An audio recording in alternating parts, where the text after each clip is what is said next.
Welcome to episode 3 of the Athlete Podcast. Today we have Merlins guard JaVontae Hawkins. How are you doing, bro? I'm doing good. How you doing? Good. So let's get started. Although I called you a guard, you can also play the small forward. What's your preferred position? My preferred position is, anywhere on the court where, I can help the team. I can bring the ball up, initiate a play. I can, spot up, shoot, can play above the rim. So anywhere where I can help my team. So I'd probably say I'm most comfortable at shooting guard and small forward. But, sometimes I have to play power forward when guys are out or when foul trouble is there with our bigs. So I can slide down and play the forward and be an advantage there with my speed and agility. So I think that's, just the versatile that position I have. Is really not a position. It's just, I just fit in wherever help is needed. So. For sure. And you've also had a very inspiring journey to becoming a pro, starting with the terrible tractor accident that could have amputated your leg. How did you deal with such a tragic event? It was very tragic. That even that same day, I lost one of my brothers to gun violence. And it was one of those days I never forget. But I think it was just a miracle that God blessed me with. And he steered me into a direction to, just not take life for granted or not take anything that I have for granted because it can be gone. It can be gone as quick as it's been given. So thankful for that situation. That I came out perfect with no damaged muscles or ligaments. And as you can see me play today, like it doesn't have no effect on me. So it's just a blessing. For sure. And you were a 4-star prospect in high school, which showed how much you progressed after that incident. Did that incident motivate you to become a better basketball player? Oh, yeah, for sure. It motivated me, each and every day. It's something I forget I have, because it's on the back of my leg, but it's something I'll always remember because of the journey that I had to take to get back, the journey that I had to take to be patient and to wait on the things that I deserve. So that and throughout that journey, it was just countless hours in the gym and working hard and strengthening my body and eating right and exercising right. Yeah. So that all played a major part, and that was the discipline that I had growing up playing basketball. Yeah, and I noticed that, motivation seems to be a big thing for you. Who are some people that motivated you when you were younger or even currently? People that motivated me when I was younger, I say my dad. He's just a hard worker, just around the house. Like he always taught me not to be lazy. So I was always like doing everything around the house, whether it's cutting the grass, shoveling snow, delivering newspaper. I was always doing something to enhance my work ethic on the basketball court. And even today, I still look to him for advice to continue that work ethic and to continue to just build the legacy of myself. So. Yeah, for sure. And you also own the Uncomfortable Grind brand. Tell us about that. How did you come up with that idea? Yeah, so I was in Finland my rookie year, and then I always wanted to come out with a brand, and I didn't know like what it was or how I was going to go about it. So one day I just prayed and just asked God to just give me a vision to help others and not to only enhance myself, but to help and enhance others, and so that that uncomfortable situations are just setups for a comfortable situation. So, and you just have to grind through it. So, the next morning or the next couple days or so, that just came to my mind. At first, it was that uncomfortable grind, and then to be more commercial, I put the uncomfortable grind because it's something that's continuous. It's something that just you can implement it not in sports but in your everyday life. I have a slogan that in order to live a comfortable life, you have to have an uncomfortable grind. So that just speaks volumes itself. Just to always know that uncomfortable situations are there to grind it out, and when you do that, you will end up in a comfortable lifestyle and have a comfortable situation through the uncomfortable grind. So. For sure, wow. And then throughout college, you moved and transferred to multiple colleges. Did that have an impact on your basketball career? I think it did, but politically, I think it did. But for me, I think it helped me even more. Like a lot of people growing up in Michigan, like I was targeted by the University of Michigan heavy. Like in my sophomore, junior, and senior year, like I was very targeted, like to most likely go there. And when I chose to go to the University of South Florida, a lot of people were shocked, and it was just something that I felt that it was best for me to do. And I had two of my brothers in the past; they both died from gun violence in Flint, Michigan. So it just was time for me to get away and step away from being home and trying to be on my own. And I formed into a man my first 2 years of college, and just going through not playing or actually playing and starting my freshman year, and then my sophomore year I go to not playing at all and not starting not one game and playing even less. And it kind of threw me off a little bit mentally, but I just toughened up and I went through that uncomfortable grind and got through it and transferred after my sophomore year, set out, went to Eastern Kentucky my junior year and had an unbelievable career there, even the 1 year I was there. And I graduated there with my bachelor's and transferred to Fordham and had another great year and scored my 1,000-point. I seen BCU, and the rest is history. Going to professional basketball in Finland and then Greece and now in Germany. So I think my journey has been phenomenal, in a way where it can help someone else. So I'm very admirable about the way I pushed through, to get to where I got to get to. So that's pretty much been my journey. So. Yeah, for sure. And then, you went undrafted in 2017. Did that fuel yourself to do better and reach a higher level of professional basketball that you've always aspired to be in? For sure.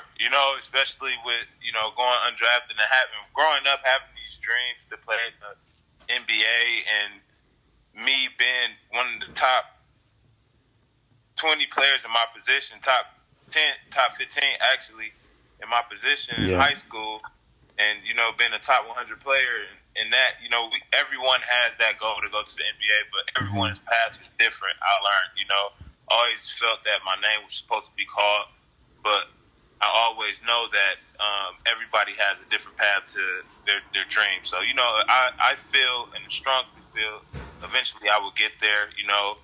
Whenever the time is respectable for me to arrive on that NBA stage, I would definitely get there, just by prayer and just by grinding it out. And, I'm thankful for my journey and so far, and I know it's going to be something to be a testament to others too. So. Absolutely. And as you mentioned, your rookie year, you signed in Finland with the Vilpus Vikings. How was that feeling of finally reaching your goal of becoming a professional? It felt great, because that's something that I prepared myself throughout my career in college. I've had guys that I grew up with that are professionals. I have mentors that have played in the NBA, and even with my coach at Eastern Kentucky, he played overseas and in the NBA with Michael Bratt, and he just taught me off the court. A guy I grew up with as a mentor, Mateen Cleese, Morris Peterson, Charlie Bell, that all played at Michigan State, and they all went to the NBA draft, and they're all from the same city as me. And even my peers like Kyle Kuzma, Miles Bridges, and Monte Morris, they helped me to become, that professional peer-wise, just how to act in certain areas and just how to approach the game of basketball, with the strong mental focus. You have to be mentally focused. I know they told me in the NBA, like, you have to knock down shots. You have to be sharp with everything you do. A little bit overseas is the same when you go higher into levels, but going into my first year, I've already had that mental sharp focus because I've seen my peers prepare. So I think with my peers and with the guys before me, they've helped me out along the way and still are helping me out till this day. For sure. And, also as a player, your standout points that I noticed was, your great shooting and your insane athleticism. Did you style your game from another player, or were you just naturally forming yourself as kind of that player, I looked up to Kobe Bryant a lot, growing up, Tracy McGrady. Like a lot of bigger guards, athletic guards, Michael Jordan, obviously. You have just the athleticism like Russell Westbrook and those guys. Like, I don't really pattern my game after no one, but I definitely take a lot of tips, skills and tools from every player to implement in my game. So that's why it's kind of difficult to guard me when I'm playing the 4 because I'm faster, I'm more athletic, I'm more agile, and I'm pretty strong for my position. And that's why it's difficult to play me at the 3 because I'm probably over the charts more athletic than the average, the other 3. Or I'm faster than that 3. And it's difficult to play me at the 2 because I'm stronger than the average 2 guard. So, I look at those things and I take a lot from everyone, from position 1 through 5, because I like to post up a lot as well. So I try to keep my game as versatile as possible. That's why I feel like I'm a difficult matchup for the defense at times. For sure. And this one's a good one. There's a lot of aspiring athletes that are trying to get to the professional level. What are your tips to other athletes in terms of staying motivated and inspired? Just to continue to go through and whatever you're going through, because it's going to help you grow through it. When you go through things, you're going to grow from it and you're going to grow through it.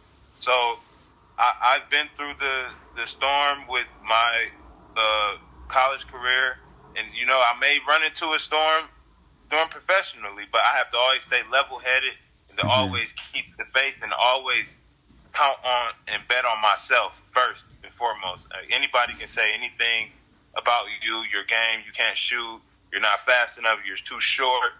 As long as you have the heart of a lion and you have the grit and the grind that goes to your skill set, no one can stop you from reaching your goals. So that's why I always tell the children and the youth and even my peers, just to always bet on yourself and continue to grind through the tough times. Even it's going to be hard, but hard work pays off. So.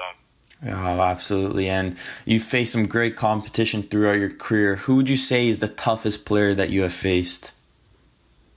Throughout my career, like professionally or in like.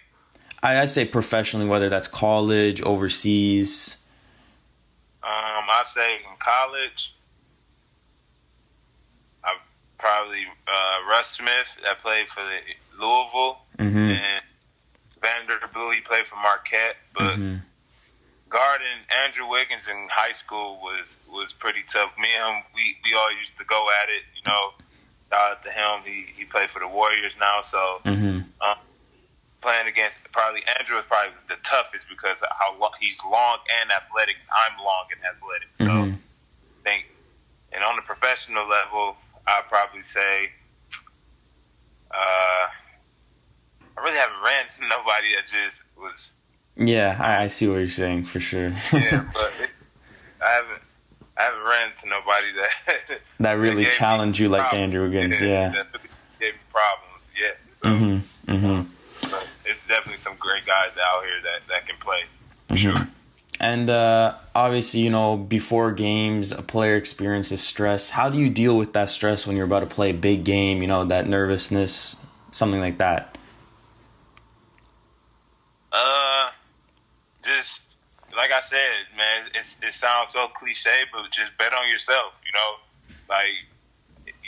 The hard work you put in, the shots you put in prior to that big game or whatever, so you have to continue to implement that in your mind to know that, you are the best at what you do, and you do it the best to your ability, you know. So, and never limit yourself, you know, to something that people think you can't do. So, I just always keep that in mind and push, because I know basketball is a game of runs, and you know, especially when you're playing like in a real big game, you know, you can't let someone get too ahead, you know, because they can take the game away. So, but I just try to stay sharp, real sharp, and focused, and not worry about the negatives or what was going to come, and just focus on the now during the game. So.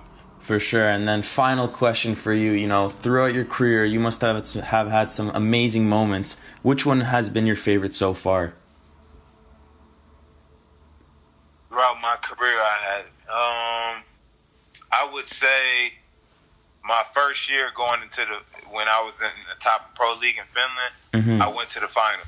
Yeah. I went to the finals, you know, and we lost in 6 games, and that was hats off to that team. But we went through so much. We went through roster changes. We went through, you know, losing 10 in a row to winning 16 in a row, you know, to going undefeated at home and to making it to the championship. And as a rookie, it felt like I just stepped my foot in the door with European basketball, you know, and now a lot of people are starting to know my name throughout Europe, you know, and I only can get better by, you know, just continue to stay humble and continue to work hard. So I think my rookie year will always be my favorite. For sure. Yeah, for sure. Well, thanks a lot, JaVontae, for your very inspiring stories and messages. You know, I wish you the best on the rest of your season and I guess your future career as well. Yeah, appreciate you, bro. For sure.